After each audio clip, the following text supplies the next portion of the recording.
A very good evening to all brothers and sisters in the Dhamma. Today is the 10th November 2022, Thursday class. So tonight we are very fortunate to have with us Tân Xiong Supu from Cameron Highlands Sampo Temple. So she will be later leading us in the chanting of the Heart Sutra and the Great Compassionate Sutra. So let us welcome Tân Xiong Supu with the usual rejoicing. Sadhu, sadhu, sadhu. We shall now commence our homage, followed by the Puja chanting. Nam mô Bổn Sư释迦牟尼佛. Nam mô Bổn Sư释迦牟尼佛. 南无本师释迦牟尼佛，南无观世音菩萨，南无观世音菩萨，南无观世音菩萨，南无佛菩萨，南无佛菩萨，南无佛菩萨。阿拉汉萨玛萨姆多巴嘎哇。 Buddhang Bhagavantang Abhivademi.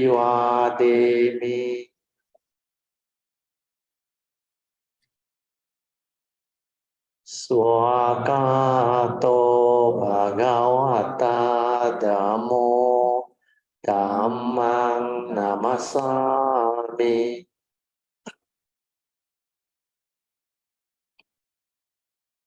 Supatipano Bhagavato Sāvaka Sangho Sanghang Namami.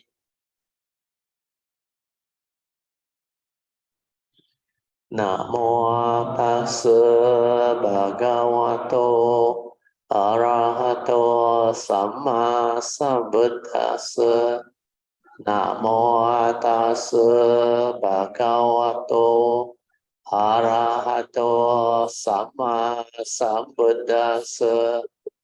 Namo Tassa Bhagavato Arahato Samma Sambuddhassa. Buddhaṃ saranang gacchāmi. Dhammang saranang gacchāmi. Sanghang saranang gacchāmi. Dutiyampi buddhang saranang gacchāmi. Dutiyampi dhammang saranang gacchāmi. Dutiyampi sanghang saranang gacchāmi. Tatiyampi buddhang saranang gacchāmi. Tatiyampi dhammang saranang gacchāmi. Tatiyampi sanghang saranang gacchāmi. Panatipata viramani sikkhapadang samadhiyami. Adinadana viramani sikkhapadang samadhiyami. Kamesu miccācara viramani sikkhapadang samadhiyami. Musawada viramani sikkhapadang samadhiyami. Suramiraya majapamadatthana viramani sikkhapadang samadhiyami. Page 3 of the chanting book. We will continue with our Padipa Puja chanting. Ganna sarabha dittena dippena tamadang sina tiloka dipang sambuddhang pujayami tamonodang Ganda sambara yutena dupena hang sugang hina pujaye pujaniyang tang puja bhajana muttamang vanna ganda guno petang etang kusuma santatim pujayami munindasa siri pada sarorohe pujemi buddhang kusumena nena punnena mattena cha hotu mokkang Upang milayati idang me kayo tatayati vinasa bhavang adivase no bante aniyang parikapitang anukampang upadaya patigan atu muttamang adivase no bante pale parikapitang anukampang upadaya patigan atu muttamang adivase no bante bojana parikapitang anukampang upadaya patigan atu muttamang. Now we shall chant the Puja aspirations based on our understanding of the significance of these Puja offerings. Significance offering of light to the Buddha. May this offering of light to the Buddha brings forth the causes and conditions to illuminate our mind and help arise the needed clarity and understanding to dispel all darkness or ignorance therein. Significance of offering of water. May this offering of pure, clear, cool water lead us to the pure, clear Dhamma that cools and doses off the fires of all defilements within our mind. Significance of offering of incense. May our morality, virtue, and understanding shine forth far and wide, just like the fragrance of this incense which we are offering to the Buddha, blessed one, who is perfect in wisdom, in virtue. Significance of offering of fruits. May this offering of fruits remind us of the dana parami of generosity and the fruit of our karma, so that we will diligently strive on with heedfulness to attain the path and fruition soon as possible. Significance of offering of flowers. May this constant offering of flowers to the Blessed One strengthen our faith and constantly remind us of the impermanence of this body, so that we will diligently and sincerely strive on to cultivate sila, samadhi, and panya, leading to ultimate liberation, the born-free nibbana. Making of oral aspiration. By the power of all these merits born of these offerings, may our spiritual faculties of Saddha, Virya, Sati, Samadhi, and Panya be further strengthened until they become balas or power.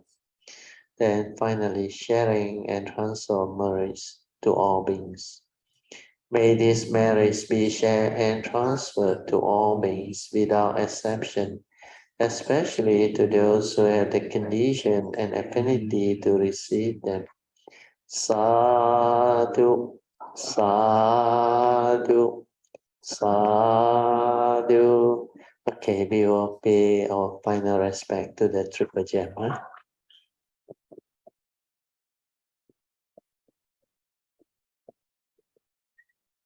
Buddhang Pujami.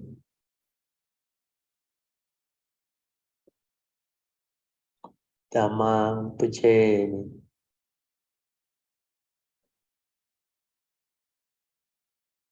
Sanghang Puja Nam mô Ta Bế Quan Sư Yến Bồ Sát Ta Bế Quan Sư Yến Bồ Sát Ta Bế Quan Sư Yến Bồ Sát Nam mô Lại Tân Tô La Ye Ye Nam mô Li Bố Lô Chế Ti Sa Phô Lại Bố Ti Sa Tô Bồ Ye Mô Sa Tô Bồ Mô Hơ Cha Ru Ni Chai An Sa Bên Na Pha Yi Su Tan Na Tan Si Nam Mô Si Che Li Do Y Mong O Li Ô Lô Che Ti Sa Phô La Ren To Nam Mô Nâu Rai Jing Sư Si Ri Mo Er Ben Do Sam Sa Bo Ta Do Shu Pang A Sei Sa Bo Sa Do Nam Mô Bo Sa Do Nam Mô Bo Mô Pha Tờ Tô Tan Sư Thar Am Na Po Ru Ru Cha Di Cha Ru Di Sa Li Mo Her Bu Di Sa Sa Bo Mo Lai Mo Mo Si Ri Do Yin Chi Ru Jin Tu Ru Fa Sa Ye Di Mo Her Fa Sa Ye Di Do Lai Di Ri Ni Sa Phô Lai Ye Chơ Lai Mo Fa Mo Lai Mo Ti Li Yi Shi Na Sen O Lai Sang Phô Lai Sa Li Fa Sang Phô Lai Sa Hu Ru Mo Lai Hu Si Ri Sa Rai Si Ri Su Ru Bồ Tì Ye Bồ Tò Ye Bồ Tò Mi Ti Ri Ye Na Rai Jing Ti Ri Sa Ni Na Po Ye Mo Na Sa Po Si To Ye Sa Po Mo Hơ Si To Ye Sa Po Si To Yi Sa Po La Ye Sa Po Nau Rai Jing Sư Sa Po Mo Rai Nau Rai Sa Po Si Rai Sang A Mu Je Ye Sa Po Mo Hơ A Si To Ye Sa Po Chơ Chi La A Si To Ye Sa Po Bo To Mo Je Si To Ye Sa Po Nau Rai Jing Sư Ban Che Rai Ye Sa Po Mo Bo Ri Sun Che Rai Ye Sa Po Nam Mô Hơ Lai Tan Nai Do Lai Ye Nam Mô O Li Ye Bố Lô Che Ti Sa Phô Lai Sa Bo Hor An Si Tien Do Man Do La Bát Do Ye Sa Po Nam Mô Hơ Lai Tan Nai Do Lai Ye Nam Mô O Li Ye Bố Lô Che Ti Sa Phô Lai Bồ Tát Sát Tô Bồ Ye Mô Hơ Sát Tô Bồ Mô Hơ Cha Ru Ni Cha Ye An Sa Ben Na Phai Su Tan Na Tan Se Na Mô Si Che Li Do O Li 波罗揭谛萨婆那人多波那摩那来经悉利摩诃班多萨弥萨婆他多时阿斯因萨婆萨多那摩婆萨南无般伽摩法特多但斯达阿那波如如迦帝迦如帝伊舍利摩诃菩提萨埵萨婆萨摩来摩来摩悉摩悉利多伊吉如吉如吉蒙图如图如发色耶帝摩诃发色耶帝多来多帝利尼娑婆来耶则来则摩摩发摩来摩帝利伊是伊是舍那舍佛来僧佛来舍利法萨法僧佛来舍呼噜呼噜摩来呼噜呼噜悉利扫来扫来悉利悉利苏噜苏噜菩提耶菩提耶菩提耶菩提弥帝利耶那来请此帝利僧波耶摩那萨婆诃悉多耶萨诃悉多耶萨婆诃悉多依依舍婆那耶萨婆那来请此萨婆诃摩来那来萨婆悉来僧阿摩揭耶萨婆萨婆摩诃阿悉多耶萨婆自己拉阿悉多耶萨婆波多摩揭悉多耶萨婆那来请此本揭来耶萨婆摩婆利僧揭来耶萨婆南无阿赖丹那多来耶南无阿利耶波罗揭谛萨婆那耶萨婆安悉天多曼多拉巴多耶萨婆南无阿赖丹那多来耶南无阿利耶波罗揭谛萨婆那菩提萨埵婆耶摩诃萨埵婆耶摩诃迦如尼迦耶安萨本那法伊苏丹那丹南无悉揭利多伊蒙阿利波罗揭谛萨婆那人多婆那摩那来经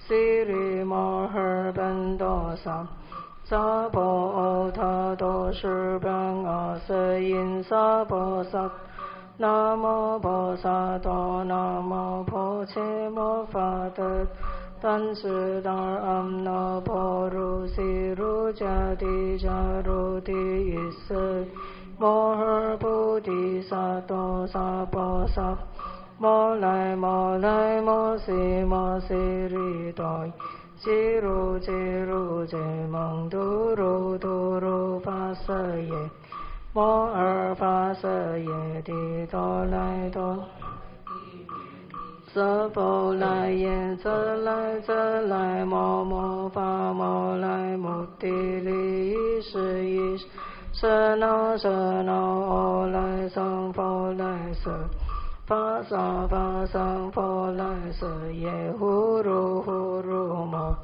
呼噜呼噜悉利扫来扫来悉利悉苏噜苏噜菩提耶菩提耶菩提耶菩提弥帝利耶那来经帝利舍尼那婆耶摩那萨婆悉多耶萨婆诃摩诃悉多耶萨婆悉多依依舍婆那耶萨婆那来请此萨婆诃摩来那来萨婆悉来僧阿摩揭耶萨婆萨婆摩诃阿悉多耶萨婆舍吉拉阿悉多耶萨婆，波多摩揭悉多耶萨婆，那来敬者本揭来耶萨婆，摩婆利僧揭来耶萨婆，南无喝来怛那多来耶，南无阿利耶波罗揭谛萨婆来耶萨婆，安悉颠多曼多拉巴多耶萨婆诃。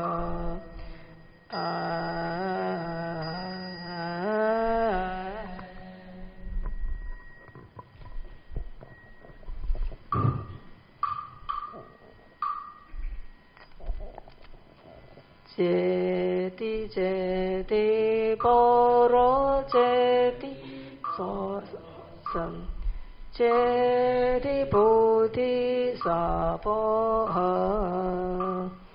揭谛揭谛波罗揭谛波罗僧，揭谛菩提萨婆诃。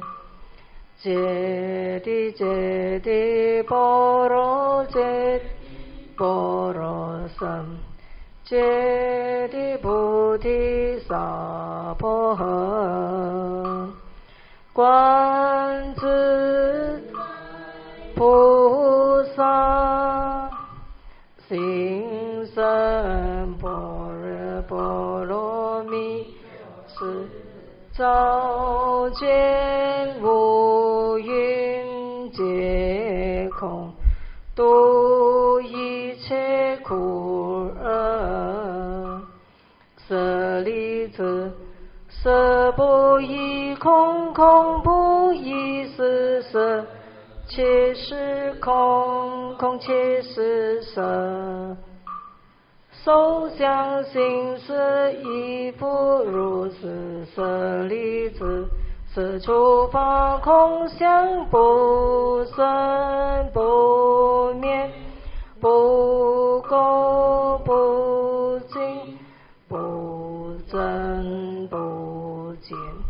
是故空中无色无受想行识，无眼耳鼻舌身意，无色声香味触法，无眼界乃至无意识界，无无明意，无无明尽，乃至无老死亦无老死尽，无苦集灭道，无智亦无得，亦无所得苦。菩提萨埵依般若波罗蜜多苦，心无挂碍，无挂碍苦，无有恐怖。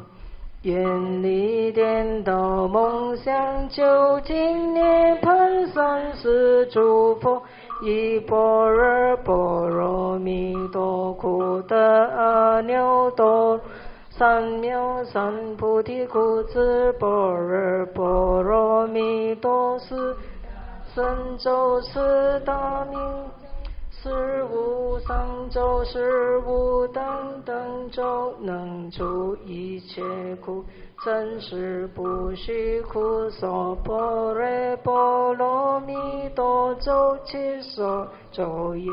揭谛揭谛波罗揭谛波罗僧，揭谛菩提萨婆诃。揭谛揭谛波罗揭谛波罗僧，揭谛菩提萨婆诃。揭谛揭谛波罗揭谛波罗僧，揭谛菩提萨婆诃。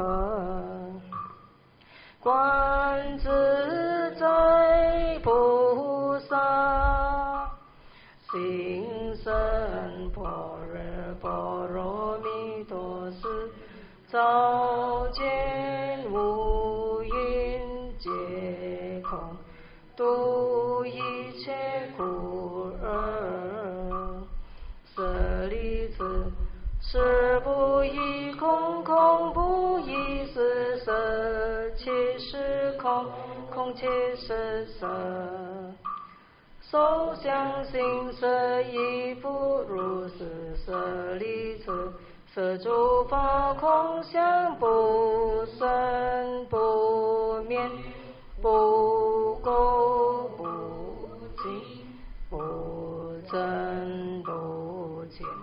是故空中无色无受想行识，无眼耳鼻舌身意，无色声香味触法，无眼界，乃至无意识界，无明亦无无明尽，乃至无老死亦无老死尽。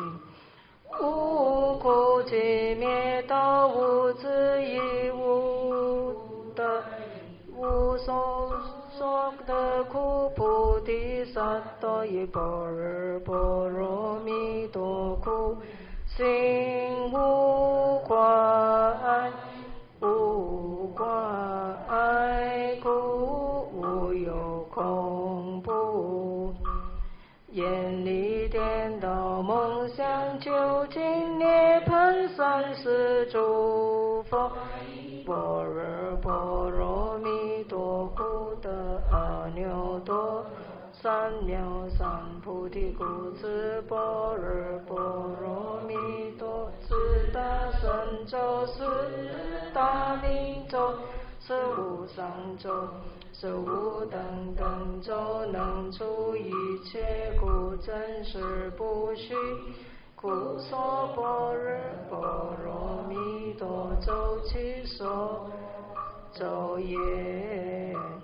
揭谛揭谛般若揭般若僧，揭谛菩提萨婆诃。揭谛揭谛般若揭谛般若僧，揭谛菩提萨婆诃。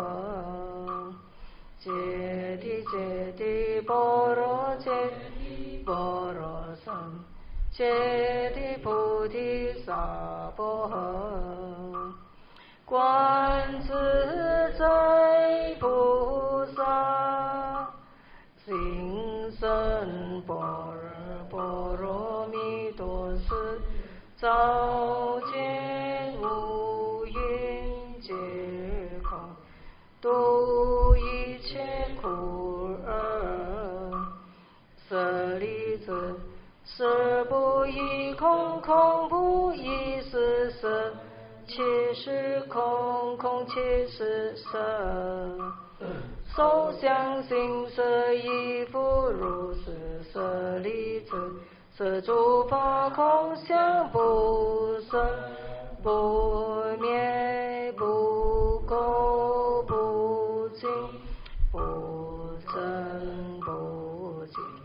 是故空中无色无受想行识，无眼耳鼻舌身意，无色声香味触法，无眼界，乃至无意识界，无明亦无无明尽，乃至无老死亦无老死尽。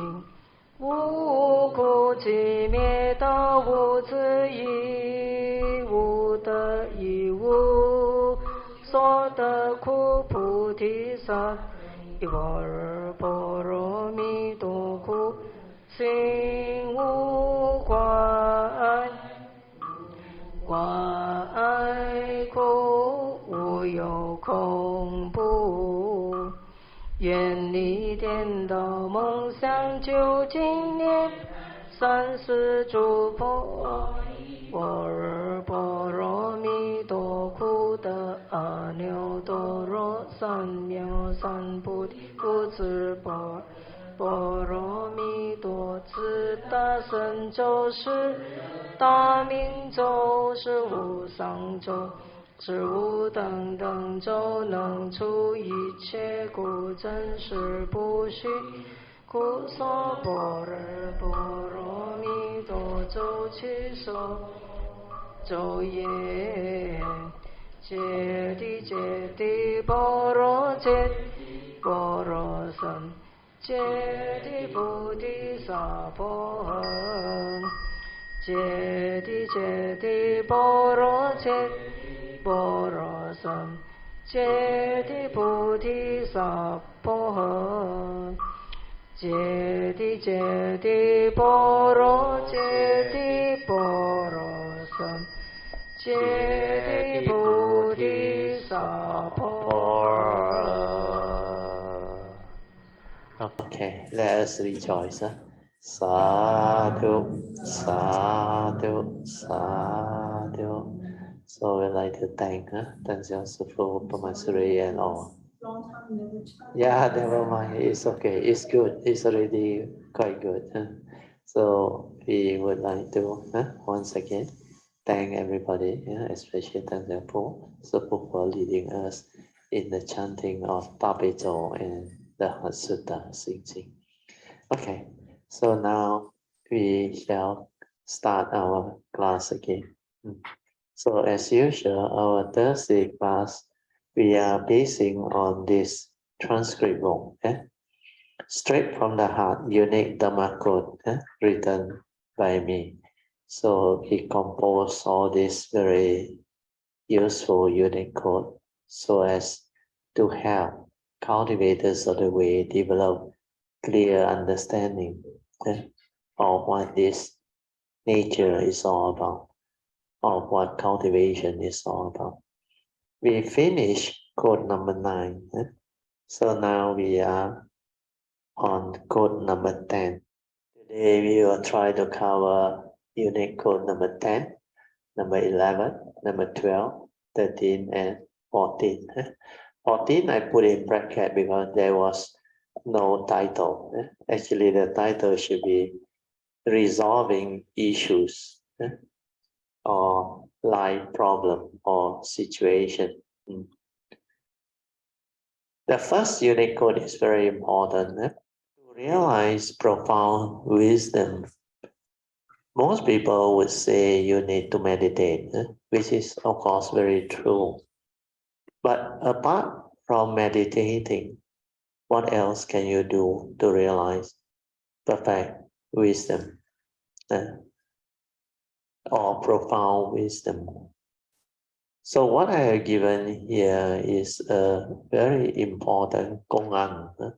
Gong-an is like an inquiry where it can awaken you. So what I have written here is, to realize profound wisdom, you need to inquire. Without thought, who are you? If you can understand this, you will awaken to great wisdom. So I put in bracket to help you understand. The answer is, without thought, you are nothing and you are nobody. So these are still words. So when it comes to Dhamma, it's not the word. It's the actual realization of what that nature is. So let us now develop some form of understanding. We just assume we don't know. We start from maybe scratch, means clean slate, without thought. Who are you? So what happened when that inquiry arises? Can you be in a state of without thought? Can you do that? If you know how to develop the awareness-based meditation, then you can. Then you have developed that well, stabilize it, then that nature will realize something very profound. You are nothing. you are nobody, which means the anatta nature.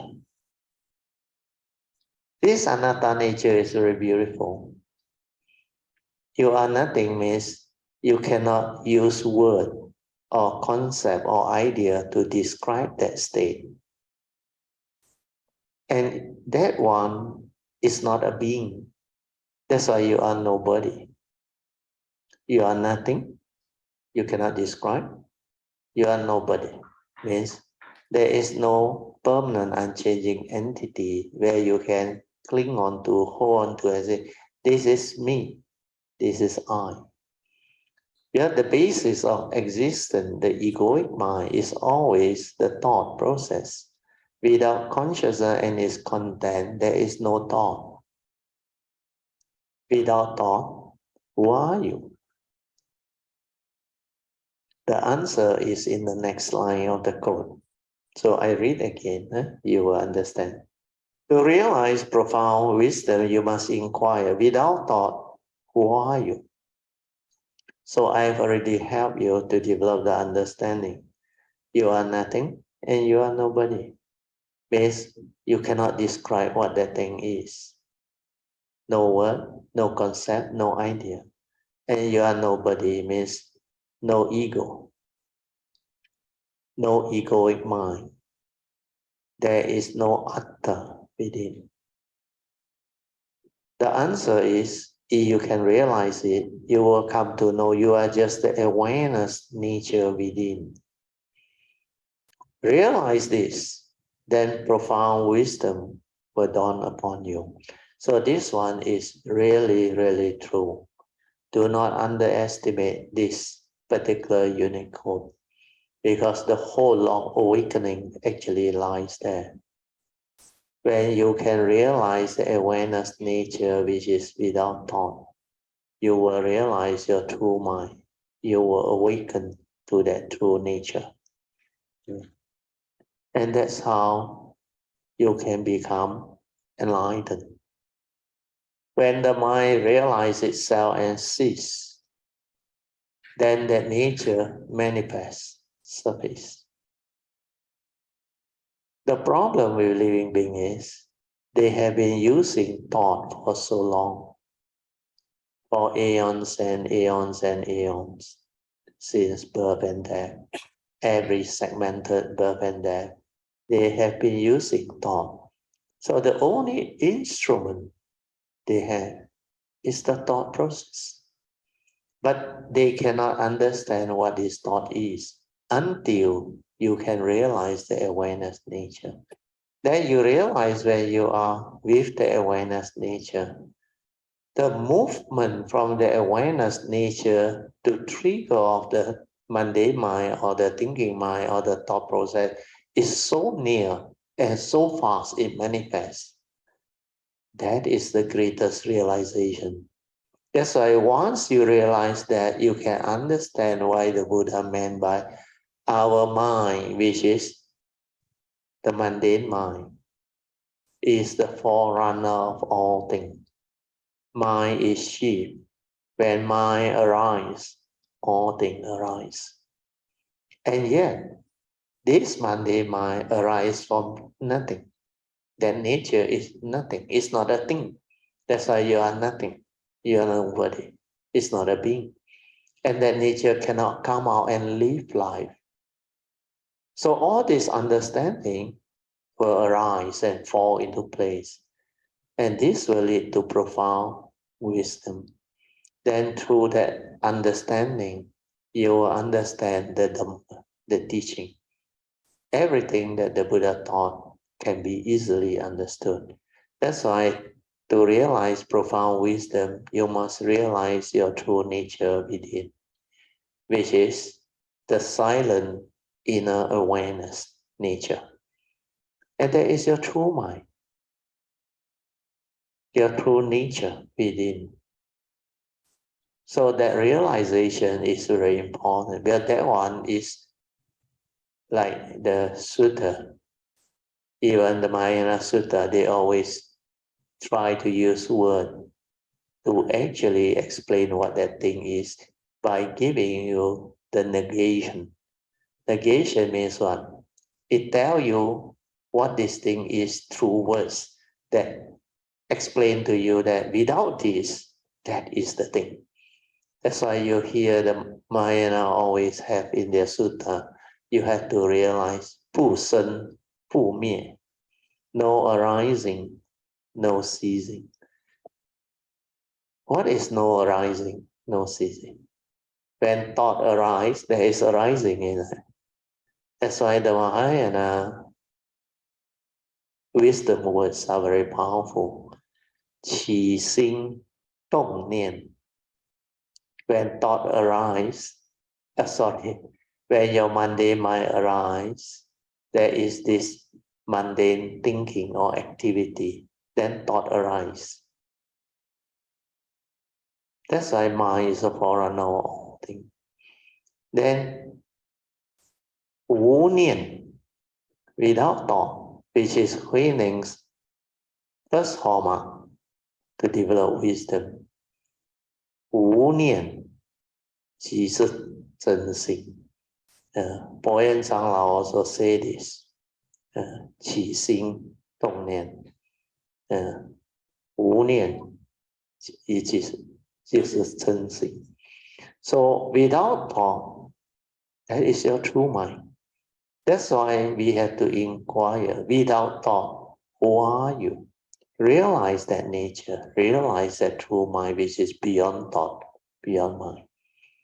And this awakening is very easy and very powerful. You don't have to do a lot of things, but you need to be very patient.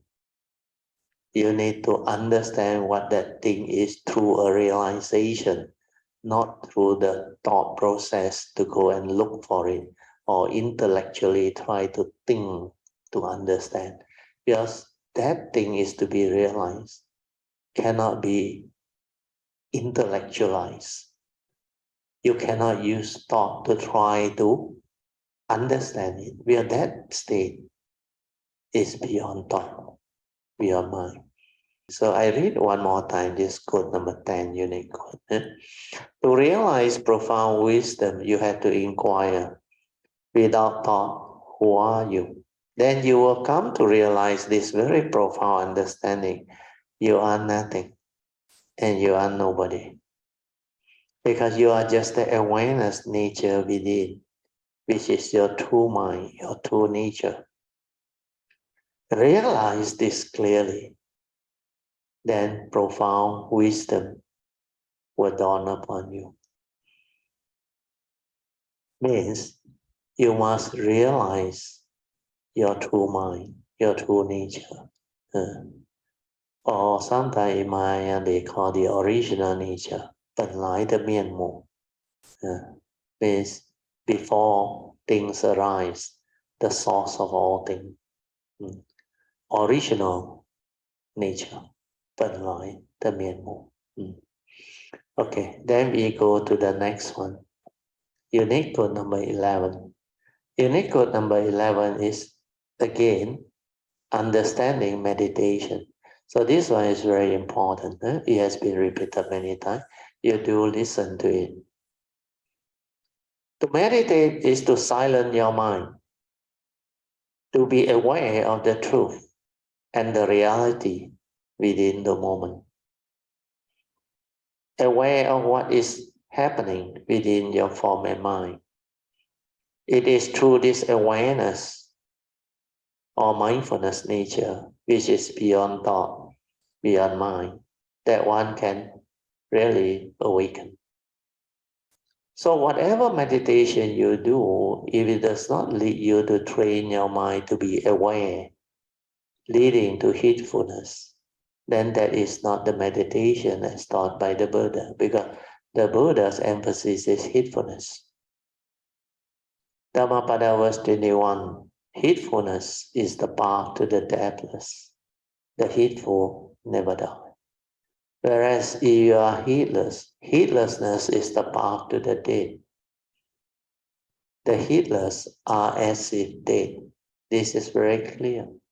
So what is heedful? Dhammapada verse 23 define what heedfulness is. The constantly meditative and ever mindful nature within is what heedfulness is all about. So heedfulness got two parts. That's why in the verse 23, the Buddha say, the constantly meditative, ever mindful, and steadfast one means you hold on to these two training to develop the mind that is heedful. You will realize the supreme enlightenment, which is Nibbana, the born-free Nibbana. So what is constantly meditative and ever mindful? Ever mindful means you have to train your mind to be aware, mindful first, then stabilize it to be ever mindful. Then constantly meditative means use it to meditate. Meditation can be done in many ways. One of the most basic one is to be completely aware, silent, to observe, and to insight into phenomena to awaken. Yeah. Then constantly meditative means to be in that state to awaken. Yeah. So the other dynamic cultivation is to cultivate the meditation as taught by the Buddha, which is constantly cultivating the Noble Eightfold Path. Because under his Four Noble Truths, the fourth Noble Truth, he emphasized very clearly there is this fourth Noble Truth that talk about the Noble Truth of realizing the path that leads to the end of all suffering, which is the enlightenment in the here and the now. So in this fourth Noble Truth, the Buddha said, if you were to cultivate this Noble Eightfold Path and awaken to it, then you will have the embodiment of all these Noble Eightfold Path factor. Then it will lead to the end of all suffering. So unless you have the embodiment of the Noble Eightfold Path, it will not lead to the end of all suffering. Even after you silence your mind, after you awaken to the silent mind, to insight into the three universal characteristics of anicca, dukkha, and anatta. Of course, that one will trigger off wisdom, but that is not the noble one that the Buddha talked about yet. That one is an important prerequisite to be a noble one. But to be a true noble one, you must go beyond that insight, that realization of the three universal characteristics. Because that one only enables you to understand the anatta nature, non-self nature. And when you understand anatta nature, non-self nature, you will understand why the phenomenal world is a phenomenal world of consciousness that has the universal characteristics of impermanent. If you attach and cling, suffering will arise, will be the result. And because it's impermanent, not a permanent unchanging entity, that's why there is no permanent within. That's why we call it non-self. And because everything is just dependent originating, condition arising, causal phenomena, there is no reality. Moment to moment, life passes by. And that is the only reality, the highest in life. So how real can be life be? Because the present moment, which is the present moment awareness, is so like split second is dead and gone. Split second is dead and gone. That's why they use the word impermanent to describe it. But a better word is transient. It's very transient. The moment you're aware of it, it's gone. The moment it arises, it ceases. And there's only reality, the present moment. So how real can it be? That's why the other deep meaning of anatta is empty nature or existence. Like the Buddha said, it's not totally self or no self. There are things, but do not be deluded by these things. It doesn't belong to anyone. There is no permanent unchanging entity. Everything is just dependent, originating, condition, arising, causal phenomenon. Each year you waver. That's why you understand. You will understand the profound stanza of the Diamond Sutra. So whatever that arises, if it's impermanent, there is no reality. That's why we develop the understanding of empty nature or existence.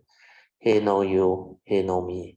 That's why there is no mark of a self cultivating, no mark of living beings, others, and no mark of Dhamma or nature or whatever phenomena that arise. So all this understanding will fall into place. So constantly meditative means constantly cultivating Noble Eightfold Path. So apart from having the insight to realize the three universal characteristics of nature, of anicca, dukkha, anatta, which is a prerequisite for becoming an enlightened being or a noble being, you still need to cultivate the Noble Eightfold Path. Noble Eightfold Path means develop the path factors, right view with regards to the nature's law, the pancha niyama that governs life and existence, especially the three spiritual laws, the law of karma, karma niyama, the law of mind, chitta niyama, and the law of truth, dhamma, dhamma niyama. The other two laws are scientific law, utu niyama, physical law of nature, and bija niyama, the biological order of nature. And you combine these two with the three spiritual laws, they become the five universal order, or the Buddha called it the pancha niyama. So from there, you will understand very, very deep, profound wisdom. Not only the universal characteristic, you must understand the universal characteristic is for the unconditioned.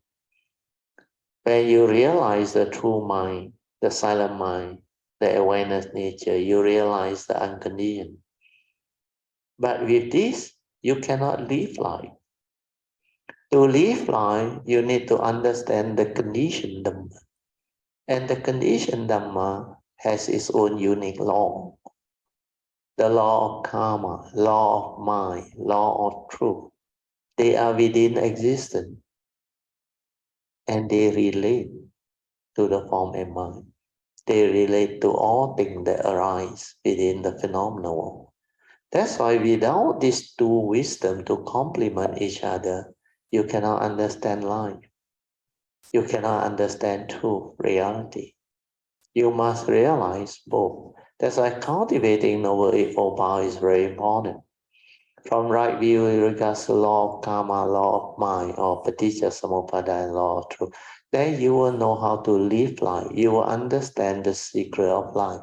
Then you will know why you need Noble Eightfold Path factor to help you live life. Means from right view, you will have the ability to arise all the appropriate right thought, right speech, and right action, leading to right livelihood. Then the four right effort. Finally, developing the right mindfulness to understand things clearly. Then, of course, accumulating into samadhi. Samadhi is the stability of mindfulness that can see things as they are, the unwavering, collected, true mind. And because it is unwavering, at the moment of sense experience, it will not be like stir or waver. And because of that, it can see things as they are and awaken to whatever. Then the wisdom part will fall into place. Okay? So this code is very important. Huh? I now go through, maybe you will understand better. Understanding meditation, code 11. Unique code 11. To meditate is to silence your mind. So now you know, develop mindfulness, awareness-based meditation. After you silent, because there is just awareness, then you can be aware of whatever truth that arises. Observation through the silent mind. That's how you will come to understand who are you, what are you, and how your mundane mind, through its delusion, condition you to stir your mind to react to sense experience in life while going through life and get yourself entangled with all the suffering. So the awareness that is able to observe all this will lead you to the awakening, to understand what truth is. So to be aware of the truth and the reality within life, within the moment. Then aware of what is happening within your form and mind means who are you? What are you? What is this five aggregate of form and mind? That's why the Buddha said, it is not a permanent, unchanging entity. It's anatta, non-self. But then it exists. We call it a human being. Yeah, the human being has a human physical body. Within the physical body, you have your senses, your organs, your brain, everything. Then there is a consciousness trapped inside. But all these are dependent, originating, condition arising, karmically conditioned out for you to manifest or arise within the conditioned world. So this understanding is very important. When you observe through awareness or mindfulness of what is happening within your form and mind, then you will understand how you function as a human being. Who are you and what are you and what this five aggregate of form and mind is all about. Like the short video that you all saw, my wife described the direct scene. You will come to that profound understanding that there is nobody inside there. It's just nature's arising and passing away. The memory, the conditioning, the belief system, and all this. When you are mindful, you can see them, you can awaken to them, you can develop profound wisdom. Otherwise, you are trapped. So after you are able to be aware of what is happening within your form and mind, then you will come to know who are you, what are you, and why the Buddha say the form and mind, which is the five aggregate of form and mind, is not a permanent, unchanging entity. It's not you. There is no one to see, no one to hear, no one to think. So all this you will realize. That's the beauty of the Buddhist meditation. Then after that, you will come to realize it is through this mindfulness or awareness, which is beyond thought, beyond mind, that one can awaken and become enlightenment. That's why enlightenment or cultivation is not what people think. It's not so straightforward. It's not just intellectual thinking or theoretical study. It's beyond the intellect, beyond the thought process. It needs to be realized. So these two quotes are very beautiful. Then quote number 12, unique quote number 12. What is wisdom? This one, you will only have this ability to understand when you awaken. Otherwise, you cannot understand. So if you want to know whether you have the wisdom or not, the enlightenment, the awakening or not, you check this quote. The true, real wisdom is to be in that position to have the ability to be at peace with every moment of sense experience and having the ability to resolve all issues amicably means no negativity is true wisdom. So this part is important. But how to resolve issue amicably is not explained in this quote, but it's explained in quote number 14. In fact, quote 13 also help you solving problem. But solving problem amicably, you need quote 14. Okay. We move on to unit code number 13. How do we solve problems? When we go through life, we encounter a lot of life situations.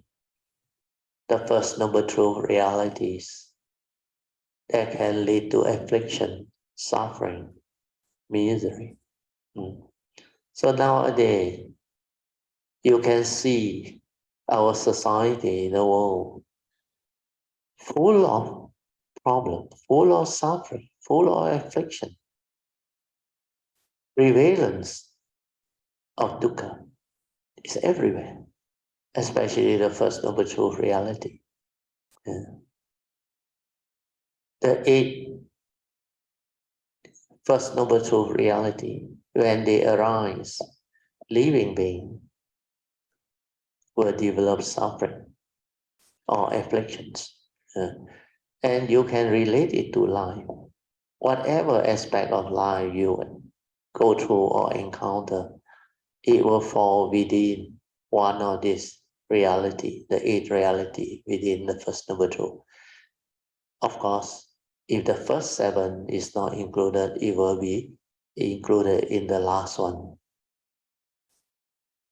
The 8 reality means the whole final summary of the first noble truth. The Buddha said, in short, it is due to one's satiety or self-delusion or ignorance that condition wants to grasp and cling onto the 5 aggregate of form and mind that I call dukkha. So when you cling and grasp to this 5 aggregate of form and mind, suffering will arise. And what are these 5 aggregates? It's basically the human being.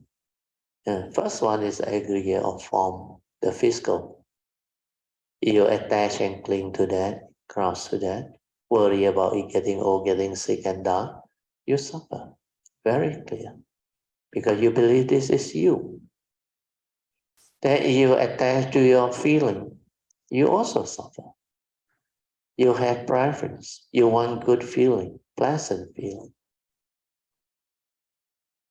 Very, very special feeling that you may crave for or desire.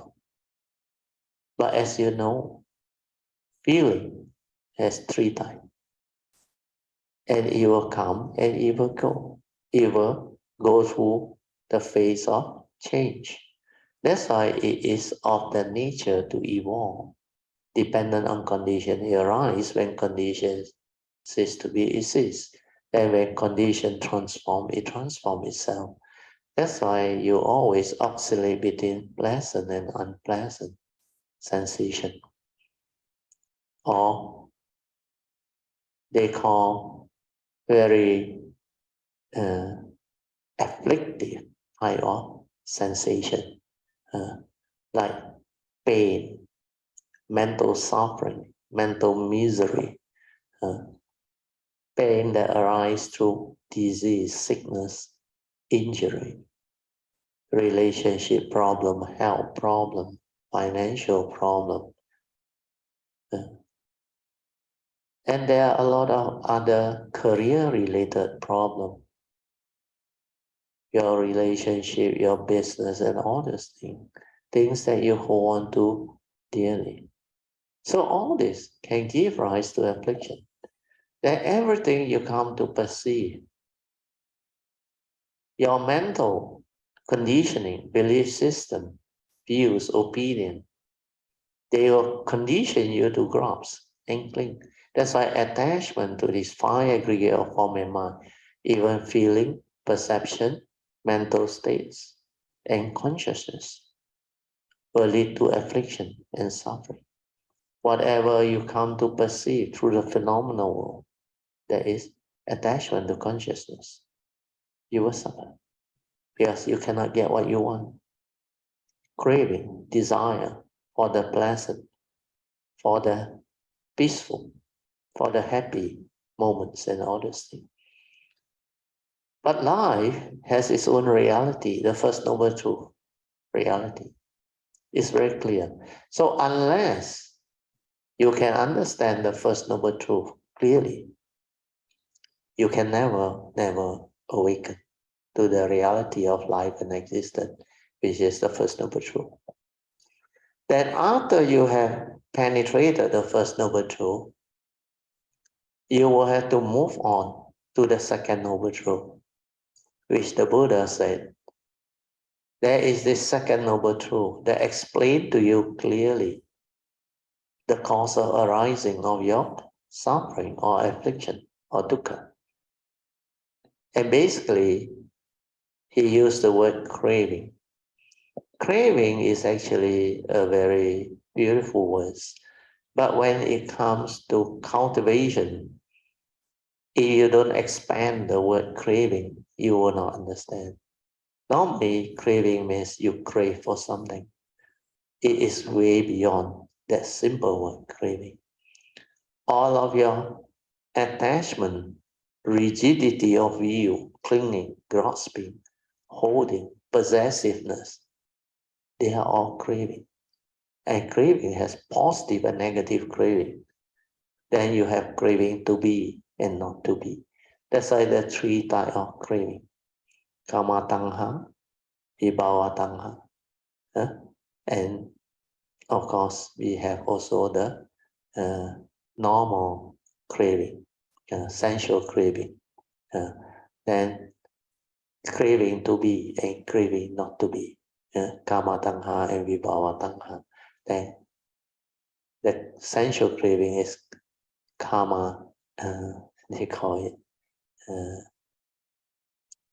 sensual craving. What is the Pali? The karma is K-A-M-A, not the K-A-R-M-A. Karma is sensual, yeah, karma tanha, sensual craving, yes. So that is the understanding. If the cause is craving, then you will understand why the Mahayana say the Second Noble Truth, accumulation is the cause of suffering. They use the word accumulation, where they meditate and they realize it's accumulation. Why? Because when you crave, you cling, you grasp, how did it become accumulated? It accumulates in your brain. Yeah. Your brain is the one that accumulates all this. Your envy, your jealousy, your fear, your phobia, your insecurity, your negativity of mind state, your possessiveness, everything that you do, you accumulate them. Yeah. Especially your phobia, your fear, your insecurity. So when you accumulate, this is the cause of suffering. You accumulate because you grasp, you cling, you hold. You cannot liberate your mind. You call it your problem. Yes, you are right when you say it's your problem, but you do not understand it's only a problem when you perceive it with negativity. You don't perceive it with negativity, it's never a problem. You understand? So if you don't perceive things with negativity, means you go through the teaching, see things as they are, means whatever that arises within the moment, the causes and condition is already fixed.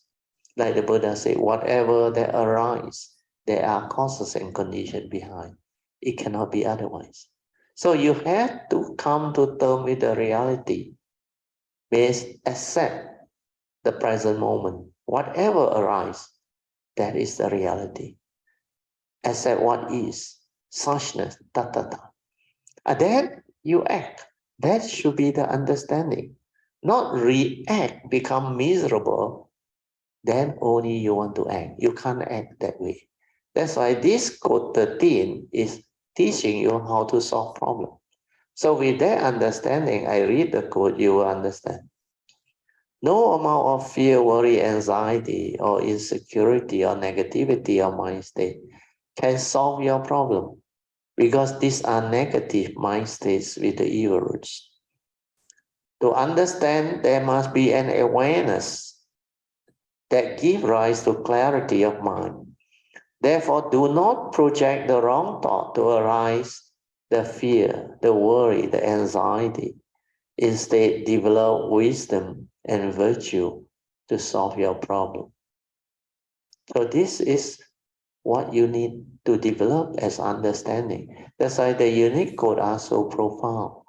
They come about because after this nature had the realization, understanding, is able to tell you all this. But all these are connected to the cultivation, to the Dhamma that the Buddha taught.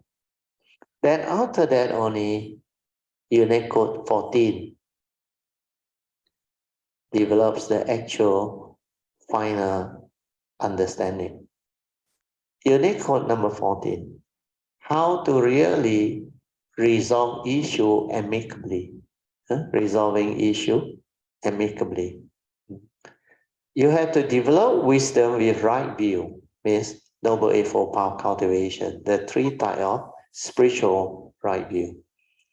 To accept the reality of the moment, like just now I explained, whatever that arises, there are causes and conditions behind, is fixed.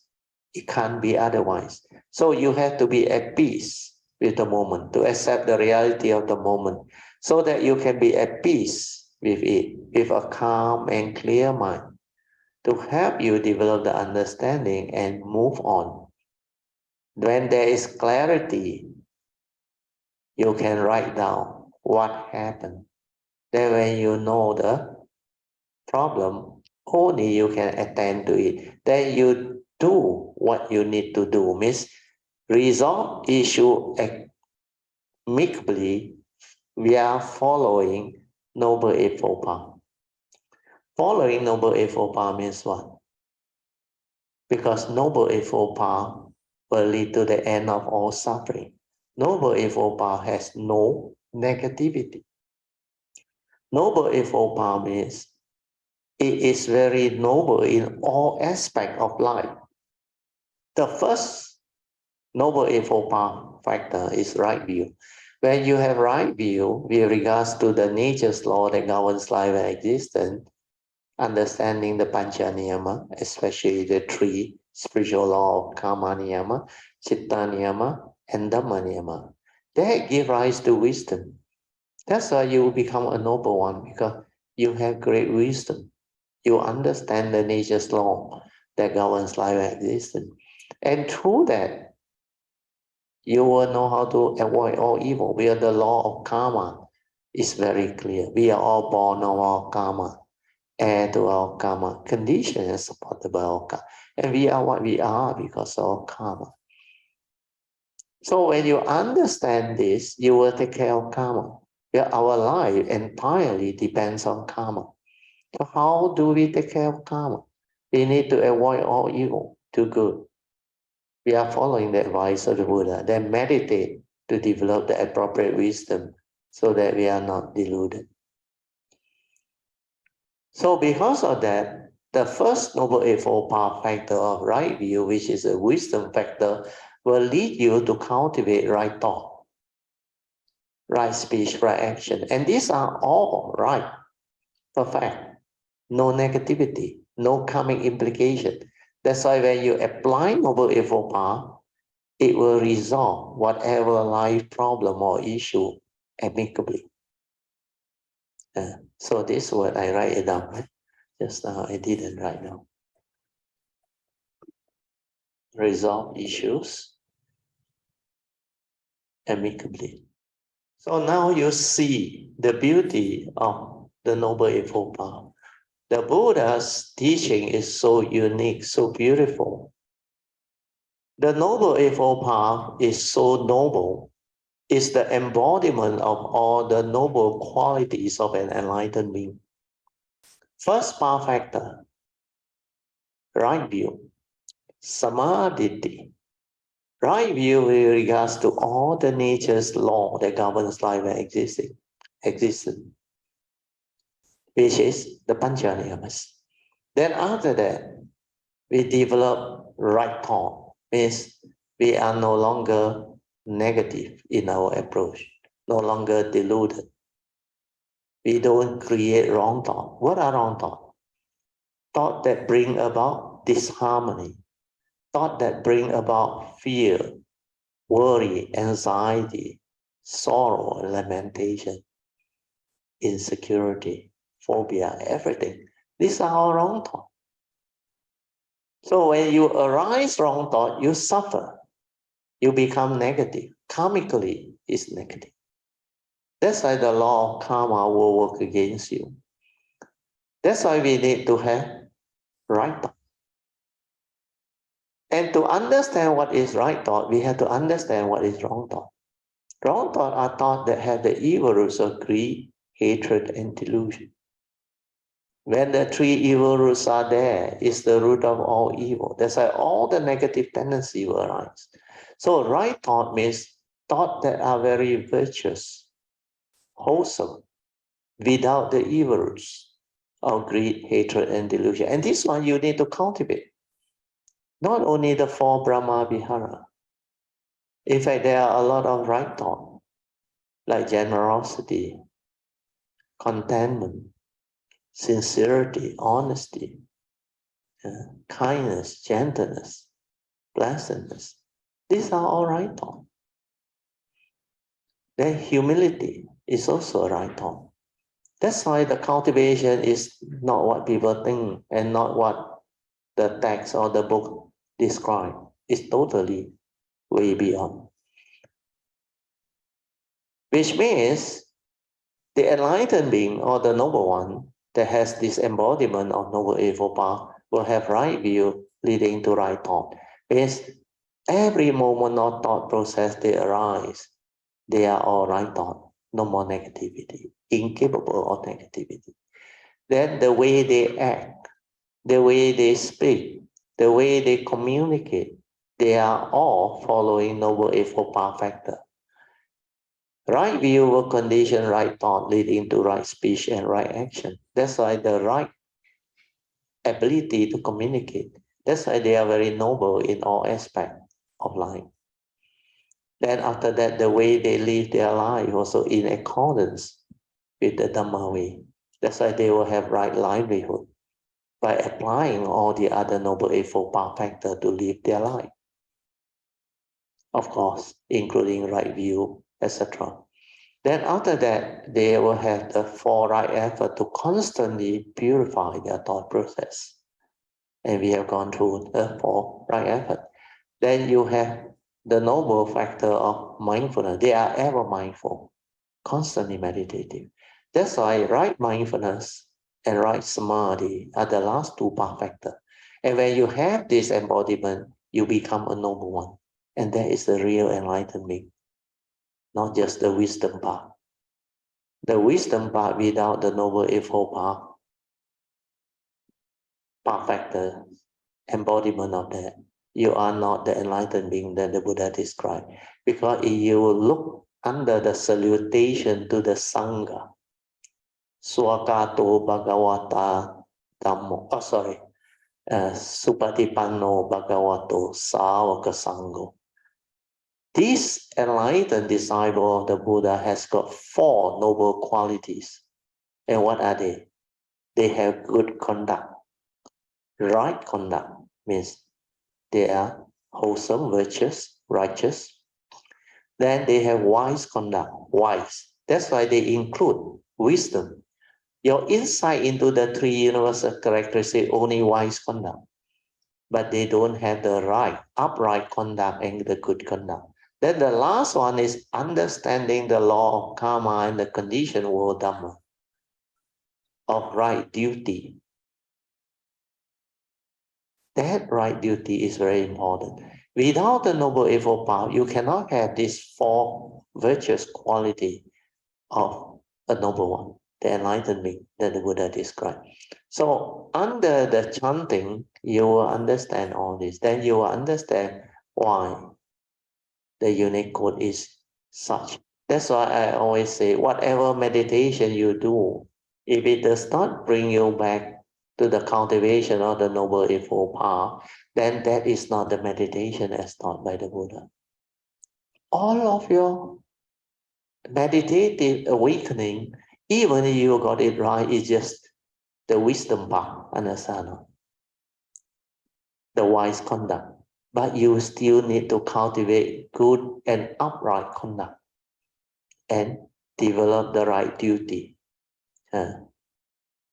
of dutiful conduct. So these four, the qualities of an enlightened being are very important. Maybe I write it down. Without Noble Eightfold Path, you cannot have all these four. Even those who meditate and awaken, initially it's just a wise conduct. So without the cultivation of Noble Eightfold Path, you cannot realize the other three. Okay? So this part, I think, is most important. Okay, we stop here. So we end at quote 14. You go back, listen to this again, develop the understanding that when you cultivate, you won't go wrong. Now I'm trying to go deeper into what the unique codes are all about. Well, in the early day when I share with you all, I don't think many of you understand. But because when I do the sharing, my nature just express all this and share all this first. Only those who have their cultivation from the past, who have the parami and the wisdom ready to receive all this, can receive them. But not everybody. Most of them fail to see, fail to understand it. But there are some who manage to follow the instruction and develop good progress. After they develop the good progress, then only they will need this part of the teaching, the deeper aspect of the understanding of the teaching. That's why now I start to share all this. And these are for those Kalimita who has progressed and developed the understanding. Okay, so hopefully with this, you all can really benefit more and more. Let us rejoice. Sadhu, sadhu, sadhu. Okay, maybe we just nice, 9:32. We can have more time for the Dhamma discussion, Q&A. Then we will definitely end before 10 o'clock, so that they can have time for the enough rest tonight, so that they are fresh and ready to drive up Cameron Highlands. For those who just joined us, for your information, we are very fortunate tonight to have Teng Seong Supu with us. And she has actually helped us by leading us to go through the chanting, which is very wholesome. And these two very important chanting, they are the great compassionate mantra, Ta Pe Chong. We chant 3 times. Then the Sing Ching, the Heart Sutta, we also chanted 3 times. Then we had this beautiful sharing today. Those who came in late, you should listen to the recording later on. They are very useful. We touch on unique code 10, 11, 12, 13, and 14. So unique Dhamma code, this, what you call this color, red, purple, this purple lotus flower book. This one is compilation of unique codes spoken by me, shared by me, and they are all there. There is a total of 160 something, and they are very, very beautiful, very penetrative, and very important. That's why we use the word unique. For those who understand, it's really, really unique and profound. So hopefully all this will benefit cultivators of the way. Okay, we off the light. We have 10 minutes of awareness-based meditation. Huh? Awareness-based meditation is to silence your mind. Huh? Then relax into every mind state that arises. Maintain awareness. Stabilize the awareness. Then finally, for those who know how to meditate, you just trust that nature to develop the movement and the meditation. Okay, you can slowly, mindfully come out of meditation. So we're on the line and we have a quick session. We are now is 9:46. We have about 10 minutes left before we do a closing puja. Okay. So now maybe we open up for meditation, reporting, and some short sharing. Oh, it's Brazil. Good evening, Brazil. This is Jill and all Karamitas. Good evening, Chung Sifu. Yeah, that's also for yes. Yeah, I couldn't make it because traffic very heavy. Yeah. Better don't come. Join us through the Zoom. But Jing, we all have a lot of us here. Total of 13. I think if I'm not wrong. 你要 share 什么东西吗？昨天你来我家 share 的东西很好regarding PG 的 question 那些。Well, actually, I think for to walk this path of Dhamma, I think you need a lot of patience and endurance. I mean, 对。最主要是我们要认清我们的目标，就朝着目标去学，就是。I mean, for 我自己的starting point 是我自己是为了要断烦恼而去学习嘛。对。那每次要怎样断这个烦恼？其实也是一个不容易的事情。Yeah.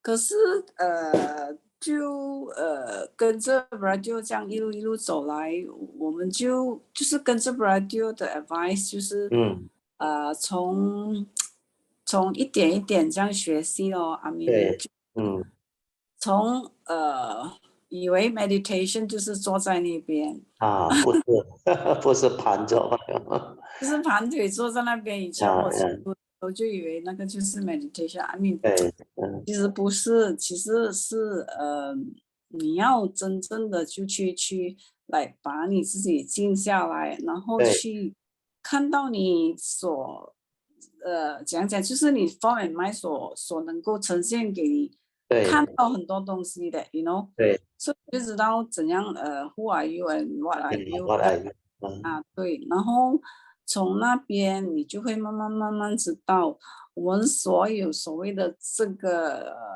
所谓的五蕴怎样操作，然后看到它就是当我们回归我们的就说自信还是我们的 silent， 其实就是它就是本来无物的，就是它什么都没有，就是一个 awareness within 这样一个 nature 在里面罢了。对，no word no description no concept 对，它就是没有分别心的，它就是什么都没有的。对，什么都没有，而且很奥妙就对了。对我来讲是很奥妙的一个 experience， 因为我也有跟 PG 聊天，我们就讲其实我们每个人都很想去怎样讲，就是说我们修行就是为了来 know 所谓的了生死或者其他的，或者又说怎样的去做得到，可是很多人就因为来讲就是想要就是离开这个所谓的烦恼，可是又不容易。又不容易，为什么？因为它是 demand 很多 understanding 的。Yes, understanding is number one. 对，你如果只是会坐在那边，而你又没有 understanding，就是 basically 他要怎样 free 你这个 mind 是很重要的一个 point 啦，对我来讲。所以他就讲为什么他就问我你怎样的去develop这个 faith 和这个 viria， 我讲对我来讲mindfulness 很重要，因为我所看到的是，因为 split second 如果我们没有那个 mindfulness 就给他骗去了，做去了。对，骗去，而且会我觉得很什么的是，因为你 split second 如果一不小心就是你不mindful你会可能会出很多的问题，因为你的对，你会造作很多业对，业障对业障，所以因为 human being have the tendency to react to sense experience, then arise the 分别心 then create a lot of unnecessary duality. 那个 duality 你们叫什么Mandarin？第四就是对法 or something. Now the English word is better. Duality is you create the right and wrong, the good and bad, the wholesome and the unwholesome. So all these are the two duality of the existential world. When duality arises, then there is right and wrong, there is argument, there is misunderstanding, there is this attachment, clinging, craving, grasping. So it triggers off a lot of negativity of mind state. So duality 分别心是那个凡心 mundane mind. Mundane mind will tend to discriminate and create all this duality. Then the world is what it is. All the misunderstanding, the argument, the conflict, the war, they come from duality. Very good. 还有什么？其实我就最近我所 experience 的是 perception 真的是 really deceive you know like 其实我们所 perceive 的很多东西，其实从我们的 memory 出来的，都不是真实的，真的是有2次我都是我 perception 里面 perceive 的东西，然后是真正的不是这样的，对，原来 perception 像原来 perception 真的是只是 consciousness， 但没有 perception 没有 reality 的 because it's a viewpoint and ideology. 就好像我太太看的 it's the memory with the conditioning, the belief system, and all this what they call conditioning, that condition want to behave that way. So the form of mind that behave that way is dependent on the defilement. So without defilement, there is no movement. The movement comes from delusion, sakkaditi, wrong view. That's why without the 正念 or the right view, living being will fall, will create suffering, unnecessary attachment, clinging, grasping. That's why perception, where you have mindfulness, you will see it very clearly. The right perception or the correct perception is very important. That's why there is such teaching as seeing things as they are. Means the direct seeing, not through your memory. When you use your thought, your memory, which are full of your views, belief system, conditioning, and negativity, that one cannot act. That one cannot understand. That's why I said human beings' problem come from their own delusion. When you perceive a situation with negativity, means you lack understanding.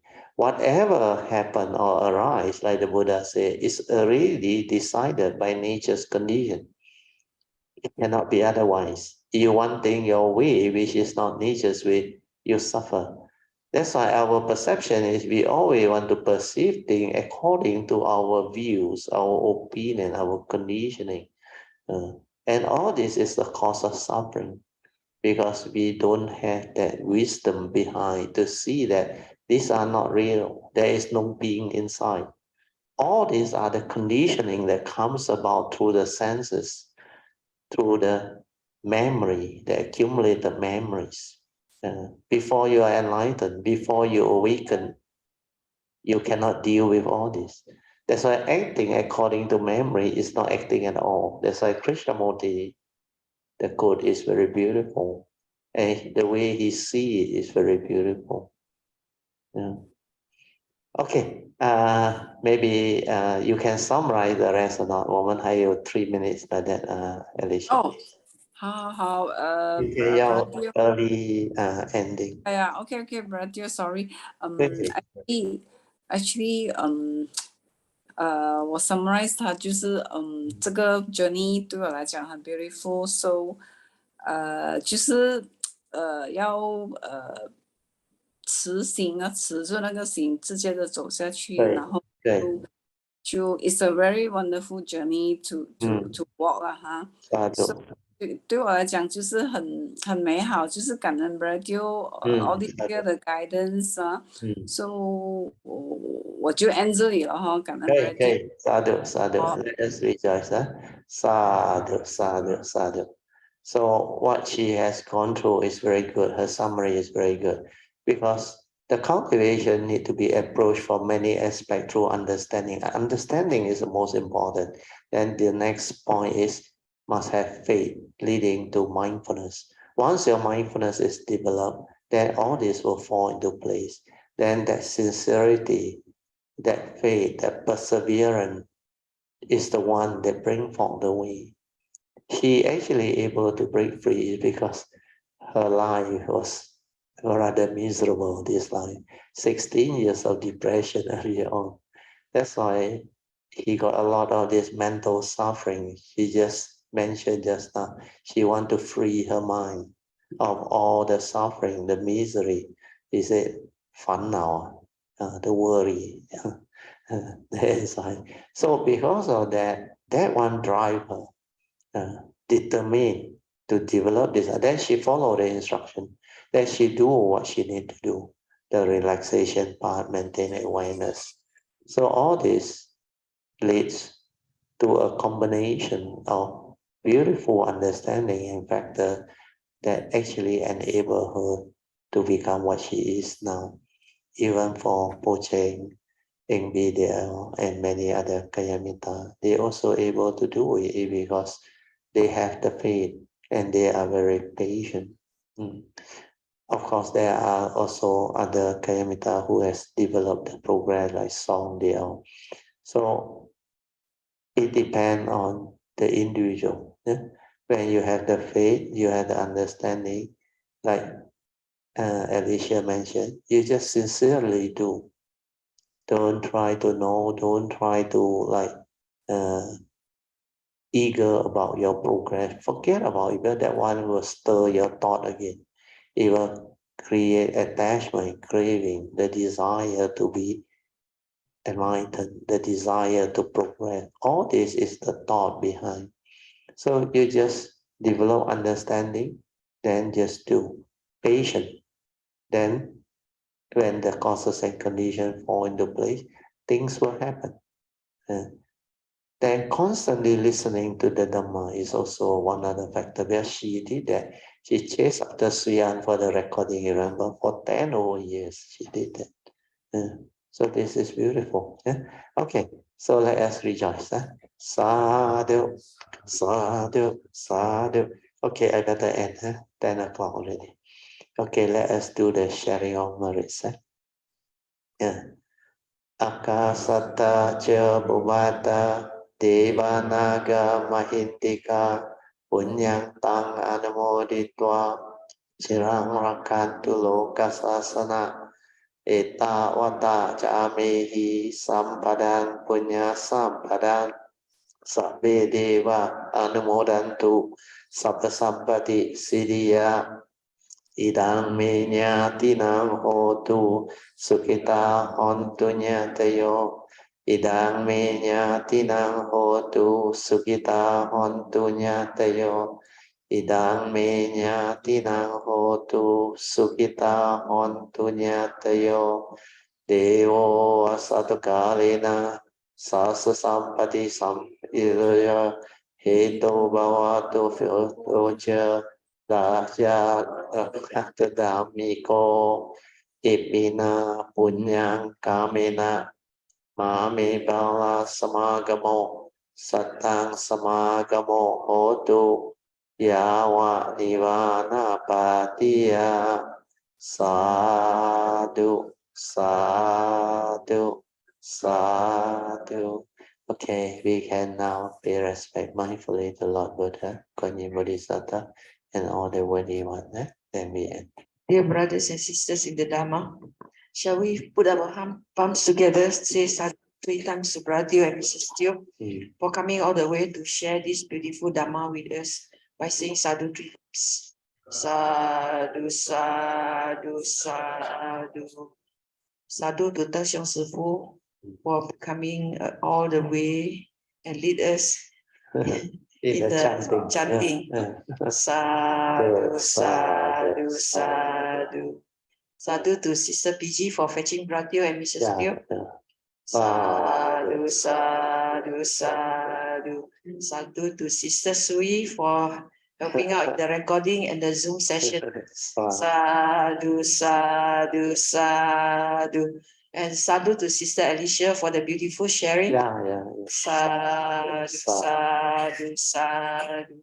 Sadhu to everybody for having the good parami to be here tonight. Sadhu, sadhu, sadhu. Yeah.